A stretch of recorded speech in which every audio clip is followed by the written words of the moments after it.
Hello बच्चों, let's see the question. The question is a sponge harmful to oyster industry is, and the options are spongilla, Euspongia, Hylonyma, Cleona. So let's see what is the key concept to solve this question.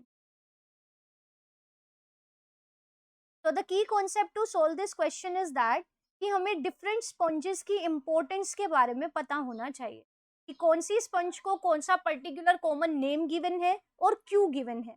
तो अगर हमें ये पता है कि are having a knowledge of importance of sponges in our life, ये कैसे impact करती हैं, इनका क्या बेनिफिट है, क्या हार्म्स है.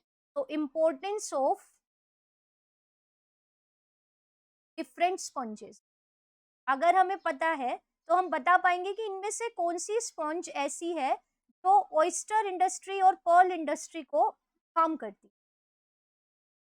क्योंकि ऑयस्टर्स क्या है? Oysters are the mollusc. Oysters are the mollusc और ये मोलस्क ही पर्ल फॉर्मेशन करते हैं. तो आप पर्ल देखते हो, मोती जो होते हैं, तो इट इज अ मोलस्क और ये मोलस्क है एंड इट फॉर्म्स पर्ल.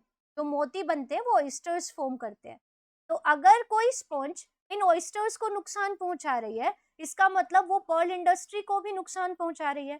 तो हमें पता होना चाहिए कि इनमें से कौन सी स्पॉन्ज ऐसी है जो कि ऑयस्टर्स को नुकसान पहुंचाती है. तो let's see the options one by one. तो पहला ऑप्शन जो हमें है दिया वो है स्पॉन्जिला. तो Spongilla is not at all a boring sponge.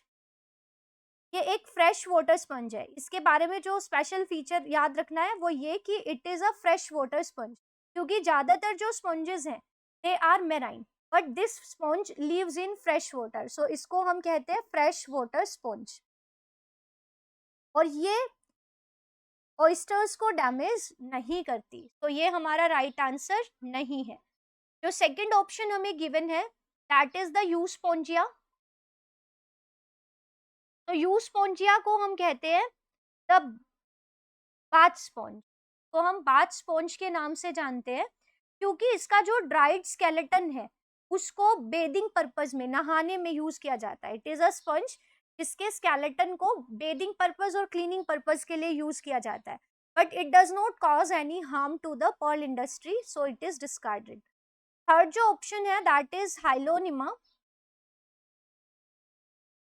हाइलोनिमा एक ट्रांसपेरेंट सा स्पंज है जिसको हम कहते हैं ग्लास रोप स्पंज. इसका आप स्ट्रक्चर देखोगे तो रोप के जैसा होगा और ग्लास की जैसे ट्रांसपेरेंसी शो करता है. तो इसको हम कहते हैं ग्लास रोप स्पंज. बट ये भी कोई हार्म नहीं करता पर्ल इंडस्ट्री, तो ये भी हो जाता है डिस्कार्ड. अब we are left with only one option and that option is the Cliona.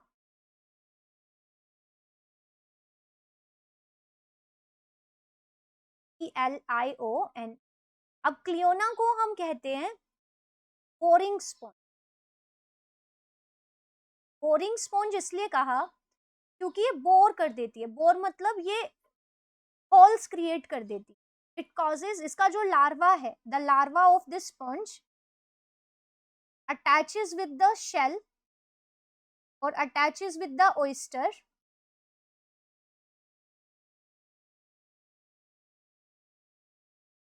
और ये इसके अंदर होल क्रिएट कर देता है एंड कॉज होल्स.